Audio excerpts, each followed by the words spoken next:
Ah.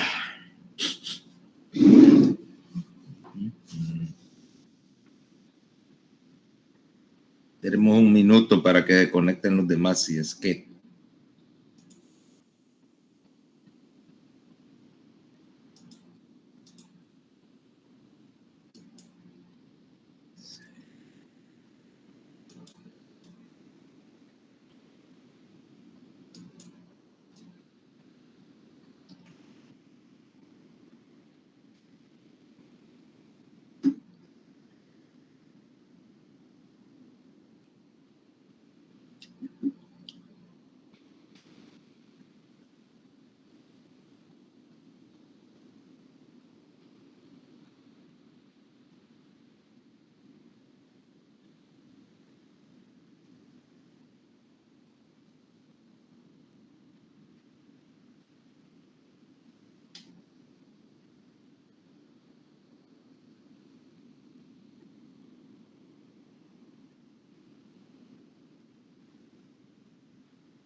Ok.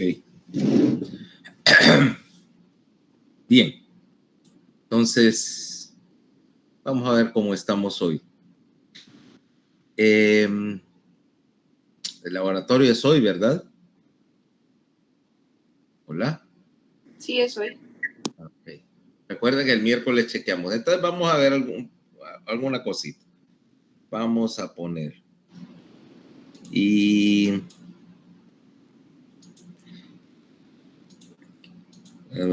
para poner el compartidor de pantalla. Un momento.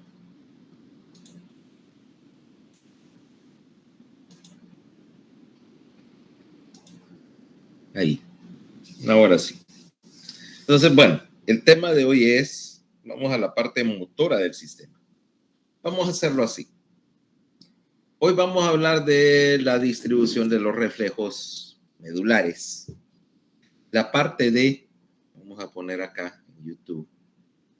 Entonces, vamos a distribuir un poquito de trabajo. Entonces, están mis videos.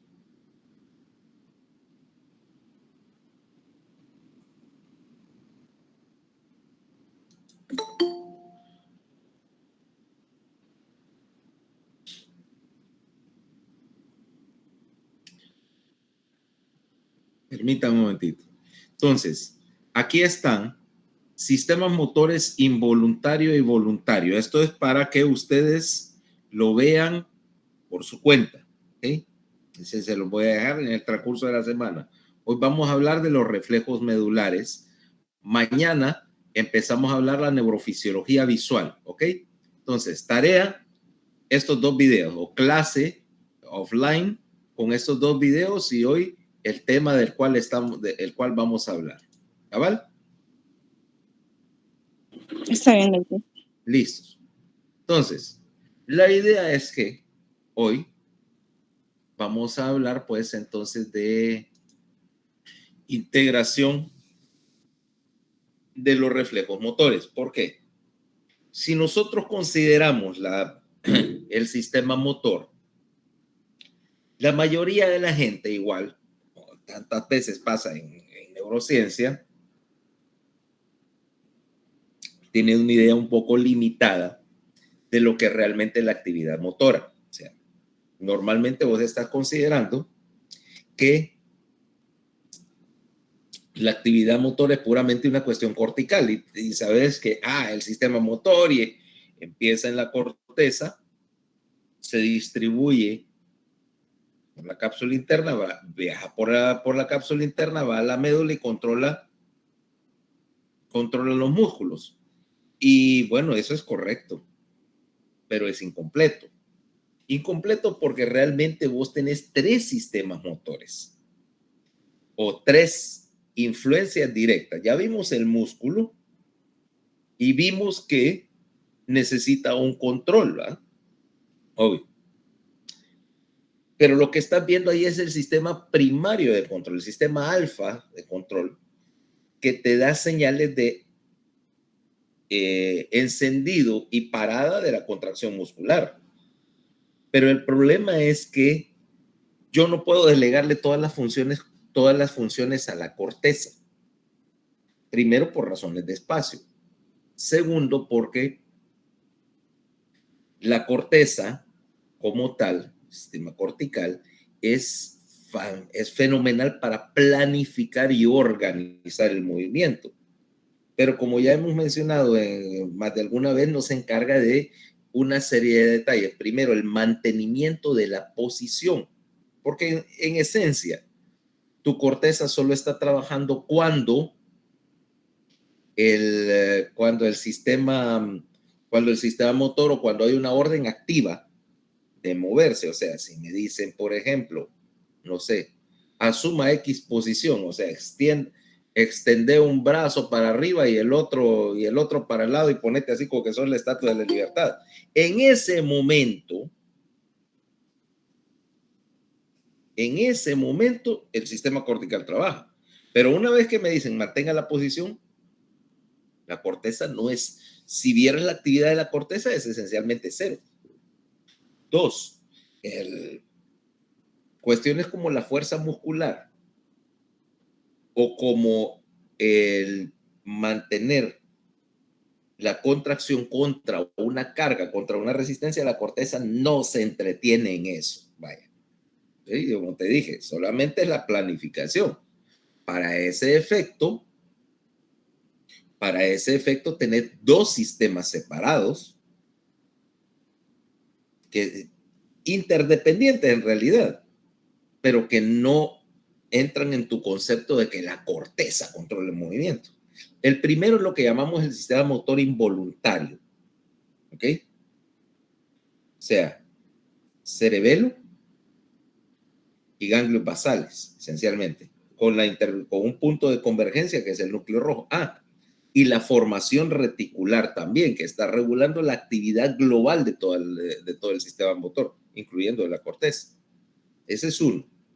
Y este cerebelo y ganglios basales te van a trabajar más sobre el otro juego de neuronas que controla el músculo, que es la neurona gamma, esencialmente el mecanismo de ajuste para el músculo. Más, que es lo que vamos a ver hoy, la presencia de una serie de conexiones a nivel de la médula que te están haciendo las funciones más básicas de mantenimiento del músculo, de mantenimiento de la actividad del músculo, para ser más correcto. ¿Ok? O sea, la presencia de una serie de reflejos motores que son medulares en parte y otro porcentaje que se integran en la porción más baja del tallo, ¿ok? Y que representan los reflejos básicos para la postura y para la locomoción. Si hablamos un poquito en términos filogenéticos, te das cuenta que, bueno, la corteza es un desarrollo, la corteza como controlador motor es un desarrollo relativamente reciente en la evolución del sistema. Ahora, si te vas para atrás en la filogenia y me mencionas un organismo que trabaja a nivel muy primitivo, en ese sentido, vaya a ponerle un peso. Incluso vámonos a los más viejos peces, a los que ni siquiera tienen mandíbula todavía. Este adorable bichito llamado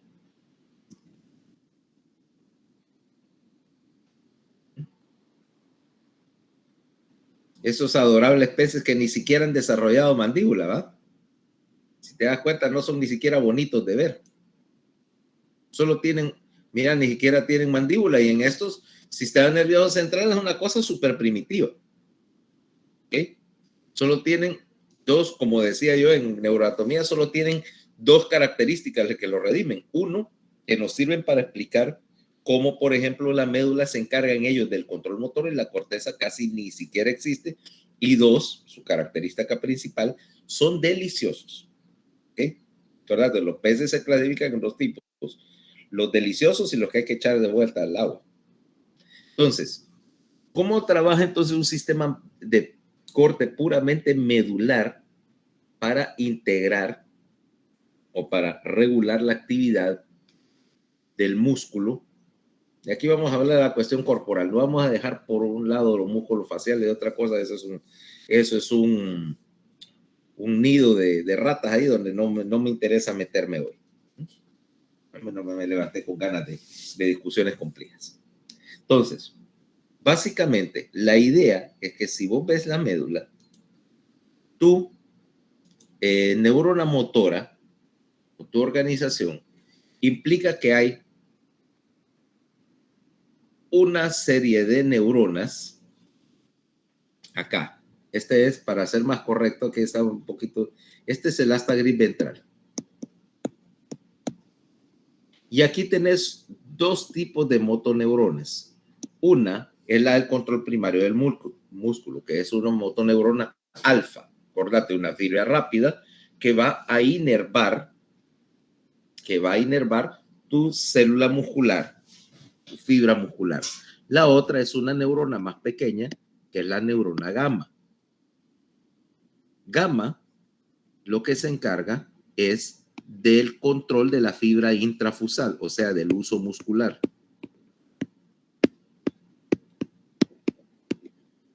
Ahora, ese uso muscular, si yo ajusto el uso muscular, ajusto la actividad del músculo en general. ¿Okay? ¿Por qué? Porque la posición y tono del músculo están reguladas automáticamente por la neurona gamma. Si yo, acordate que tu sistema o tu médula espinal va a tratar de mantener el músculo en una posición, longitud y fuerza constante.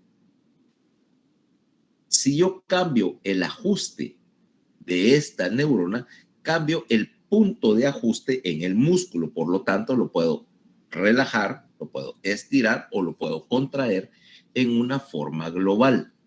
No sé si ese concepto es claro.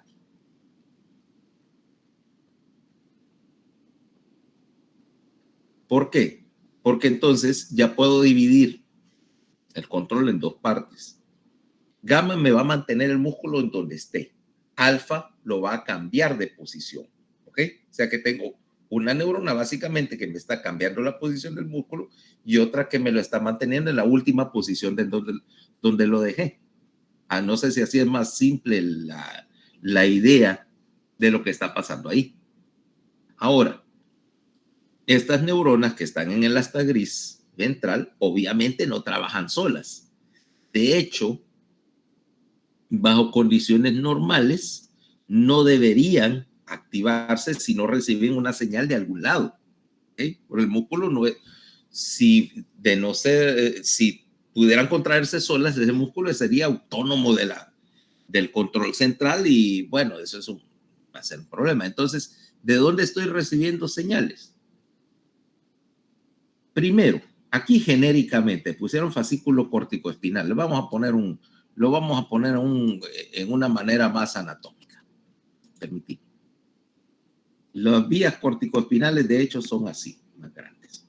Y aquí solo tienen la lateral. Hay otra ventral acá que también me interesa. Estas están controlando directamente al sistema alfa. Pero ves que hay varias entradas. Primero, tenemos una entrada aquí de la raíz sensitiva. Y vos me decís, ¿what? ¿Para qué? Porque resulta que aquí tengo el primer mecanismo de control. Mira que la raíz sensitiva o las fibras sensitivas van a pasar a una célula solitaria que está aquí en las láminas, en la lámina 1 y 2, para cruzar al otro lado. Y 2 van a alimentar una serie de interneuronas que están en la lámina 8, que a su vez alimentan al sistema gamma. ¿Por qué me vas a decir? ¿Por qué tengo un control ahí? Y la raíz sensitiva, ¿desde cuándo un sistema sensitivo va a controlar un sistema motor? Bueno, empecemos por ese primer mecanismo. Ajustar la longitud del músculo. ¿Te acordás de la fibra intrafusal? ¿Te acordás del uso muscular del semestre pasado? A ver, Katie, ¿te acordás cómo funciona eso?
medulares, que son relativamente estáticos,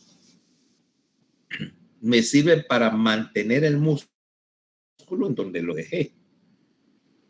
Pero ¿qué tal si puedo utilizar una conexión un poquito más complicada para facilitar movimientos o ejecutar movimientos a base de un puro control medular? Vaya. Y esto puede tener utilidad en más de un sentido. Veamos, por ejemplo, ¿qué tal si yo le delego parte de la actividad motora a la médula porque realmente yo tengo un cerebro chiquito? Por ejemplo, pongamos el caso de este señor.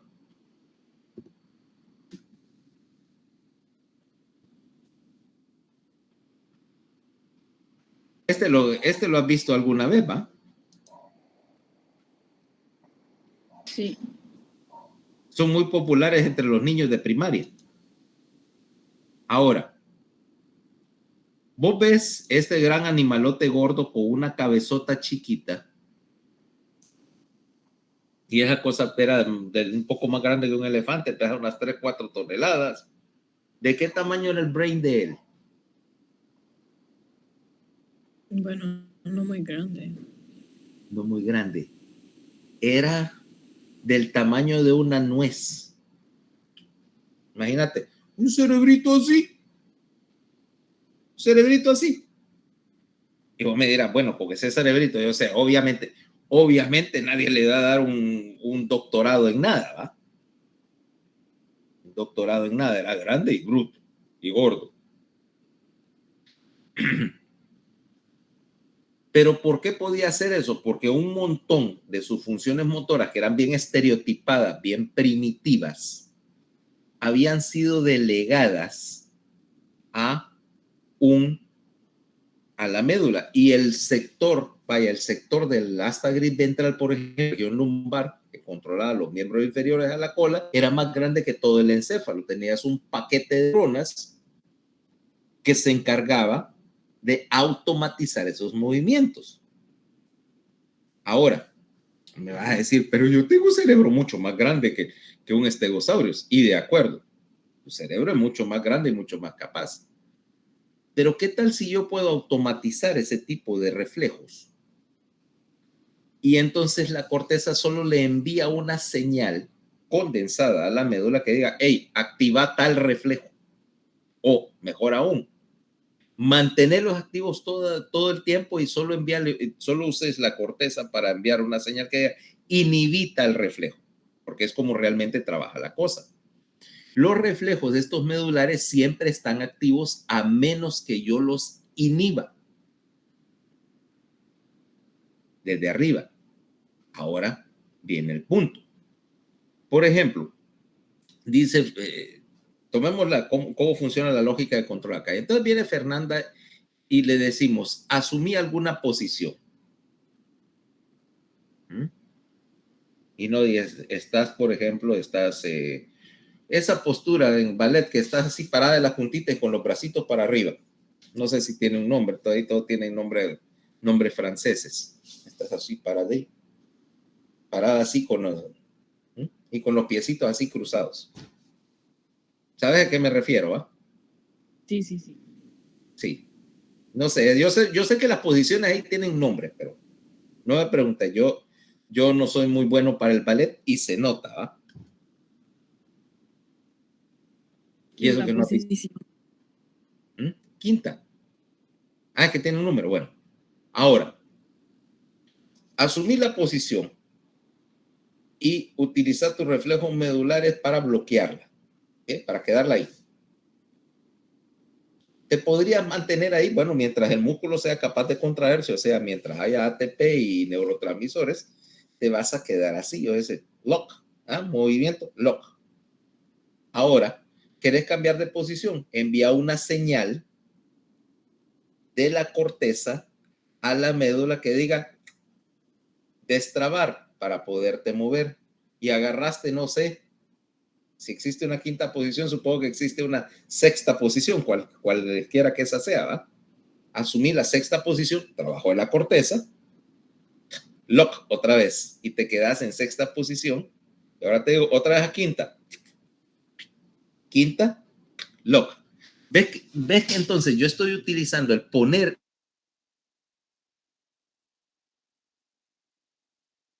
no para darme de mantener una posición, sencillamente la asumo y la fijo en donde la quiero fijar. Más simple, ¿no? Y eso es exactamente lo que está pasando acá. Porque entonces ahora tus reflejos tus reflejos estos de mantenimiento del tono estático están siendo controlados también desde arriba. ¿Okay? Aquí van a llegar entonces las señales desde la corteza, desde los ganglios basales, desde el cerebelo, desde la formación reticular, para modificar este reflejo. Mira que ahí es donde vienen, mira, ves que, por ejemplo, el aparato muscular, el uso muscular, sería excitando el órgano tendinoso de Golgi, está inhibiendo, pero yo puedo mandar una señal desde acá, desde arriba, para inhibir todo el mecanismo y soltar el músculo de su bloqueo, ¿ya? Entonces, este es un reflejo, pero es un reflejo que aunque se integra en la médula, puede ser modificado desde arriba. No solo eso, sino que además, vamos a ver que de hecho tengo otro mecanismo adicional. Aquí tengo una serie de interneuronas, ¿correcto? Y entre estas interneuronas voy a tener una célula en particular que se llama célula de Renshaw o interneurona de Renshaw. Este es más interesante. Cuando yo tengo una señal, fíjate, de esta motoneurona que está transmitiendo, obviamente positivo, le envío una señal con una colateral que regresa a la célula de Renshaw, que te lo voy a poner aquí en azul. La motoneurona de Renshaw, cuando recibe esta señal, ahora me inhibe a las motoneuronas anteriores vecinas. ¿Te acordás que hablamos alguna vez de inhibición lateral? Sí. Yo nunca te dije que la inhibición lateral solamente iba a funcionar en la corteza. Yo tengo también una inhibición lateral que funciona en la médula. ¿Y por qué me vas a decir? Ok, el problema es que en la médula las señales que llegan a por ejemplo, a un segmento medular pueden activar neuronas de varios músculos. Por ejemplo, toma un segmento C6 y yo tengo en C6 que tengo, por ejemplo, estos músculos extensores de la muñeca, pero también tengo músculos extensores del pulgar, ¿ya? Entonces, suponete que yo voy a hacer este movimiento, ¿ah? Para acelerar la moto, ¿ok? Para encender la moto. No tengo ninguna moto. Ni yo, hasta yo mismo considero que eso es un poquito demasiado lejos. ¿Okay? Ahora, yo quiero hacer este movimiento, pero como la señal llega a C6, me activaría, o sea, me hace spreading, y al mismo tiempo que hago este movimiento, también quiere hacer mira, extender el pulgar, que es innecesario. Para evitar hacer dos movimientos con la misma señal cuando no quiero, yo voy a enviar una señal a estos músculos, a los extensores, pero también la señal que salió de los extensores llegó a las células de Renshaw que me inhiben estos músculos. Entonces estoy concentrando la actividad, estoy seleccionando para que la señal no me haga efecto efecto sobre todos los músculos de ese nivel medular, ¿ok?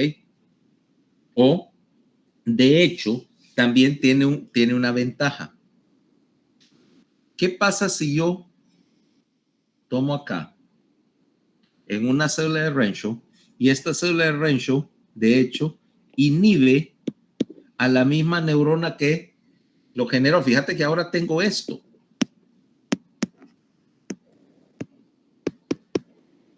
Un mecanismo de retroalimentación negativa sobre esta motoneurona anterior. ¿Para qué me vas a decir? Aparte de que ya hice inhibición lateral, que es muy útil, ¿para qué también hice para qué este mecanismo de inhibir a la misma neurona que generó todo el inicio de la actividad? A ver. Para no overwhelm el sistema y esté mandando señal tras señal. Ajá. O sea, vos estás diciendo que efectivamente no tanto de overwhelmar el sistema, vaya. ¿Cuál será la palabra en español? Te preguntas. Tiene que haber alguna palabra para overwhelmar, pero no sé cuál es. Pero básicamente lo que estás haciendo es actuando como un limitador. Sobrecargar, así tal vez. Sobrecargarse o sobreesforzar el sistema. La idea es que cuando utilices este sistema, esta neurona de Renshaw, como un inhibidor en ese circuito, estás evitando que la actividad del músculo se dispare, o sea, que aumente bruscamente, porque así implica que en primer lugar que no vas a efectivamente a sobreexcitar el músculo y que tuvieras tal actividad que dañaras el músculo, ¿va? Por las razones que te dije, del daño mecánico. 2, es una manera para amortiguar la contracción, porque mira qué es lo que sucedería si no tienes ese sistema. Si yo no tengo el sistema de Renshaw, cuando yo inicie la contracción, esto es un gráfico de la fuerza muscular, voy a hacer esto, un pico. Pero como aquí estoy limitando y actuando como un amortiguador, mira, la contracción es mucho más suave. En vez de tener un tirón en el músculo, lo que tengo es un músculo que está contrayéndose en forma más gradual. ¿Ok? Por lo tanto, acá, este mecanismo de autolimitación evita los tirones, evita que des jalones bruscos con el músculo, que número 1 lo van a dañar, número 2 te van a quitar precisión en el movimiento. ¿Ok? La diferencia entre uno y otro sería el equivalente, la diferencia, por ejemplo, que tuvieras entre los movimientos suaves del ballet y si estuvieras bailando el robotito, ¿no? O sea que estoy, de hecho, le estoy descargando así trabajo a la corteza, porque si no la corteza tendría que modular la contracción desde arriba, y eso tiene un problema. Tenés la demora de tiempo de mandar de estar recibiendo, analizando y mandando la señal de regreso, y 2, el trabajo adicional que le estás metiendo en la corteza. Metes un circuito reverberante de inhibición, de retroalimentación negativa ahí con la célula de Renshaw y suavizas bastante el movimiento. Van 2. Ahora, ¿qué tal? Pero hasta ahorita hemos estamos hablando de que esas terminaciones acá están haciendo a nivel de un solo segmento medular, pero también estos mecanismos pueden enviar señal 2 a 3 segmentos arriba y 2 a 3 segmentos abajo, por vía de lo que te acordás de las fibras, de la fibra de Lissauer, que hablamos el otro día, cuando hablábamos del sistema sensitivo. También me sirven para que esta regulación de la actividad me trabaje sobre varios segmentos y que los reflejos a nivel medular puedan ejecutarse a nivel de un sector entero de la médula. Acordate que la mayoría de los grupos musculares grandes, de hecho, tienen su origen en más de un segmento medular. Así yo estoy controlando la actividad a lo largo de todo un grupo, de todo un sector medular. Ahora, aquí tenemos el uso muscular, vámonos por acá. Bueno, tenemos el reflejo miotático, que ya lo explicamos, y ahora veamos qué más hay. Ahora, yo tengo otra regulación para el uso muscular. ¿Te acordás que te dije que si yo ajusto arriba y abajo, ¿va?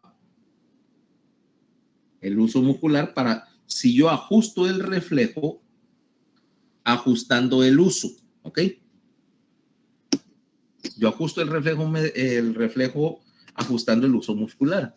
Ahora, ¿cómo controlo el uso muscular desde arriba? Ahí tengo dos mecanismos.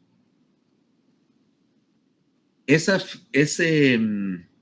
uso muscular está siendo mantenido en tensión por dos fibras motoras, ¿vale? El sistema motor gamma, ¿correcto? Las dos motoneuronas gamma, estática y dinámica. Yo puedo ajustar la neurona en particular, la neurona gamma es la gamma dinámica, porque esta recibe tres señales de control. La primera es del cerebelo. Cuando yo envío una señal desde el cerebelo inhibe al sistema gamma dinámico. Por lo tanto, permite que el músculo pueda bajar el tono muscular y apagarse. ¿Ok? Acordate, el cerebelo, cosa que verán después, está en los videos que los mandé a ver. El cerebelo es un freno para la actividad del sistema gamma.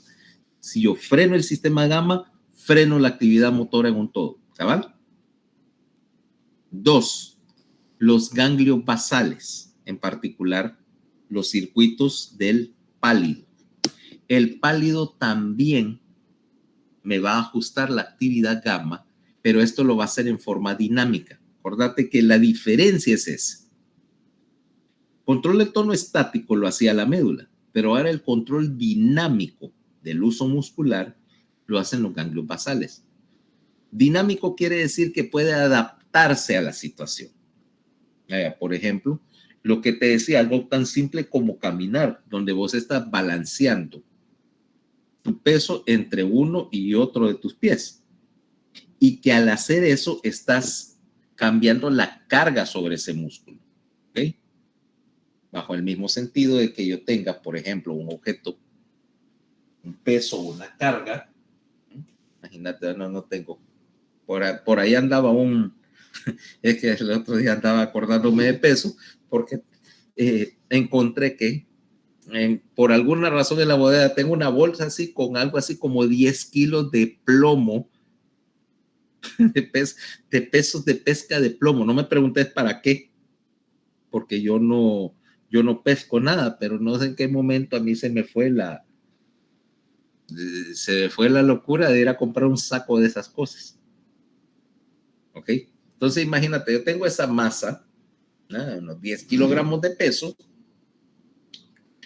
y me están representando un cambio en la carga. Si yo quito esa carga, acordate, necesito ajustar para que el músculo no se regrese. De repente está trabajando con una contracción que no se corresponde a su situación. Ese es el trabajo de los ganglios basales, ajustarlo para evitar que haga oscilación cuando la carga cambie. ¿Okay? Y 3, aquí es donde viene, el control que hace la formación reticular, que aumenta o disminuye la sensibilidad de la médula a los impulsos. y aumenta o disminuye la actividad de todo el sistema, tanto alfa como gamma. Por lo tanto, enciende y apaga el músculo, o más bien regula el volumen, porque ya dije que apagarlo del todo no es una cuestión viable, pero sí regular la actividad del músculo. O sea que no solamente tengo influencias medulares, sino que esta médula está siendo ajustada desde arriba. Hasta ahí, bien, ¿va? Todo eso son cosas que probablemente ya conoces, ¿ok? Pero veamos que las cosas que aquí hay cosas más interesantes que solo eso. Porque todo esto es, ¿qué? Neuroanatomía, ¿no? Pero ¿qué pasa cuando yo tengo un mecanismo más complejo? ¿Qué tal si utilizo estos reflejos para controlar cosas más complejas? Mira este. Ahora te preguntas, ¿para qué? Tomemos un caso. Viene Fernanda y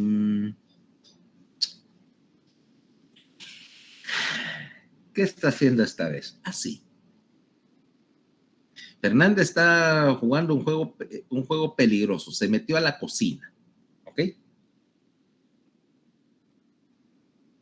No es un juego peligroso. Para la casa, sí. Ok. Afortunadamente, cuando vas a cocinar vos o yo, ya inventaron un aparato muy práctico.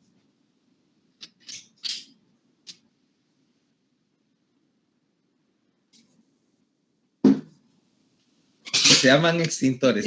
Con eso enciende el fuego usted. No, eso es un extintor de incendios. Ah, vaya pues. No, en serio, fuera de broma. Fuera de broma, yo dirás que es exageración. Pero sí, yo tengo aquí en la oficina tengo un extintor. Acordate que muchas veces yo estoy, qué sé yo, trabajando con solventes o derritiendo metal para hacer casting, por ejemplo, un molde, y estás derritiendo plomo o cómo se llama, o estaño para hacer, para moldear algo. Y entonces obviamente necesitas un extintor. Y hay uno en la cocina. Nadie está exento de repente se le agarre fuego en la fridera con todo el aceite y agarra fuego. ¿Ya? Entonces, sí, yo tengo un extintor y tengo detectores de humo en la casa también. O sea, en otras partes se considera normal. Aquí la gente le vale, o sea, se dan cuenta que hay un incendio cuando la casa está en llamas. Pero suponete que estás trabajando, pero por eso te digo, estás en el deporte extremo en tu caso, no, te voy a poner algo sencillo, estás horneando galletitas, ¿ok? Estás horneando galletitas y entonces venís y por descuido está la bandeja donde horneaste la galleta, que está bien caliente todavía, y la agarras y está caliente, ¿va? Entonces, ahora tenés un reflejo. Desde el punto de vista práctico, o para ese reflejo de retirada, un reflejo de respuesta a la nocicepción, no tendría por qué llegar a la corteza primero, porque entonces implica el tiempo, señal llegó, se procesó y regresó para generar una retirada.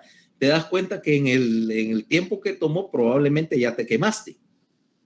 Entonces, los reflejos primeros de retirada, los reflejos que controlan que controlan esas respuestas de defensa de la nocicepción, se integran en la médula. Y ahora la conexión es relativamente simple. Yo tengo una señal, generalmente una señal nociceptiva,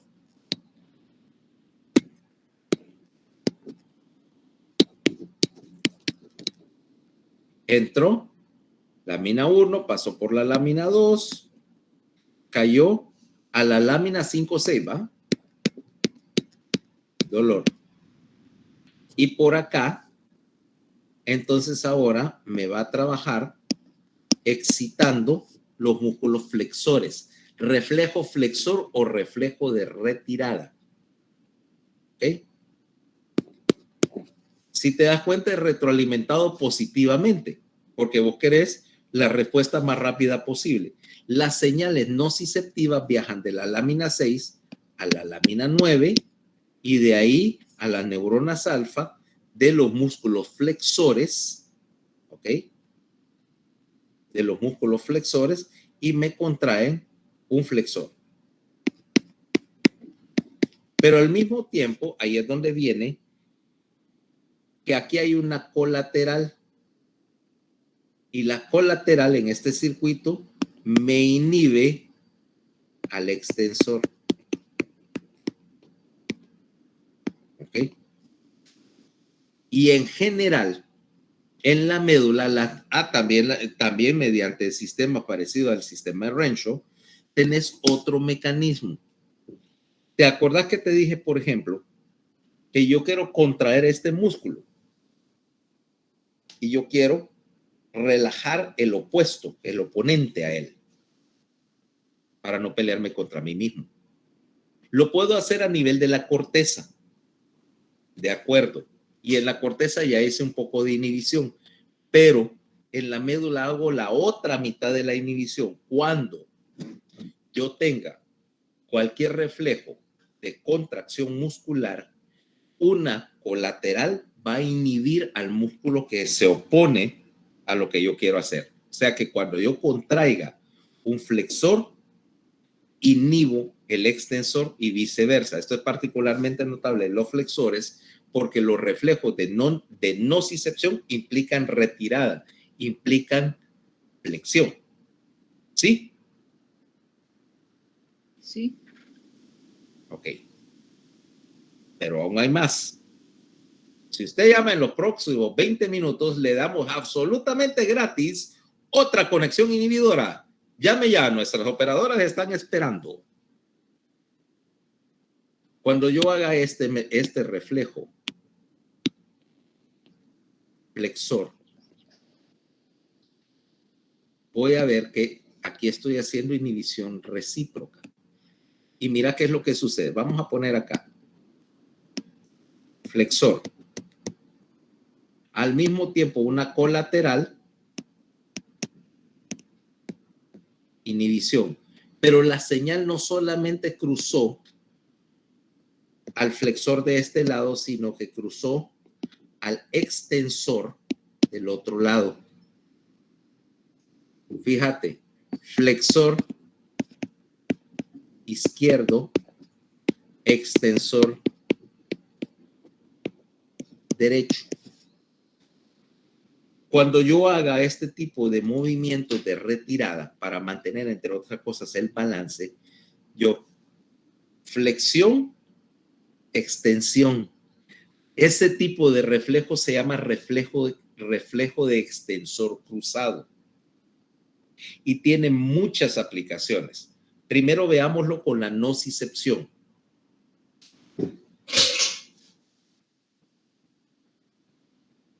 Dolor, flexión, extensión. Cuando hago eso con el tronco o con las extremidades, me estoy alejando de la fuente del dolor. Y esos reflejos de extensores cruzados implican que cuando yo haga un movimiento, yo voy a, por vía de la colateral, cruzando la línea media, voy a activar el opuesto del lado opuesto, o sea, flexor de un lado, extensor del otro y viceversa. Primera actividad, lo vas a ver, por ejemplo, en los recién nacidos. Cuando vos moves el cuello hacia un lado, reflejo tónico del cuello, extendés, mira, agarra un recién nacido y estos reflejos van a funcionar por los primeras 4 o 6 semanas, antes de que los ganglios basales y la corteza establezcan el control, y en el recién nacido gran parte de la actividad motora la está controlando la médula, que todavía no está siendo dirigida desde arriba. Giro el cuello para acá. Entonces, el niño va a extender, va a extender el brazo del lado al cual rotea el cuello y va a flexionar el otro. Así, mira, lo que se llama la pose del espadachín, ¿ok? Representando el reflejo en su forma todavía no alterada, porque después, ya en mi caso, que ya tengo un control cortical, ya el reflejo no está así tan crudo, está siendo modulado desde arriba. ¿Cabal? Tiene otro uso. ¿Qué tal si yo utilizo ese reflejo, entre otros, para ayudarme con la marcha o con la locomoción? Si yo extiendo la extremidad izquierda y retrocedo la derecha, me simplifica el patrón, ¿va? Ahora tengo patrón cruzado. De hecho, ese patrón cruzado me va a servir muchísimo porque puedo hacerlo a un nivel más grande y miembro superior izquierdo para adelante, miembro inferior derecho, ¿ah? Cruzado, mira, izquierda, derecha, izquierda, derecha. Ese es un patrón muy simple de locomoción, ¿correcto? Lo puedo hacer a nivel de la corteza, pero es trabajo.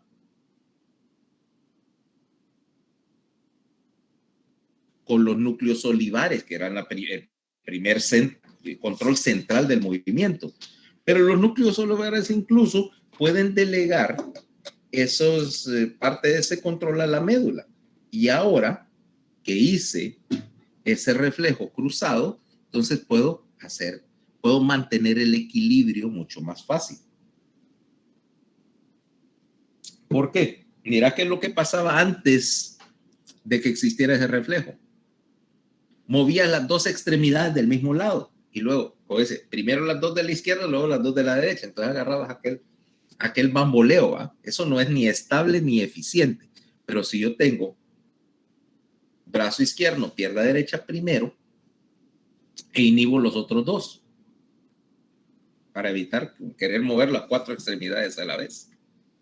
Luego alterno y ahora brazo derecho, pierna izquierda, izquierda, derecha, alternando. Esa es la manera más simple de hacer un movimiento de marcha, ¿no?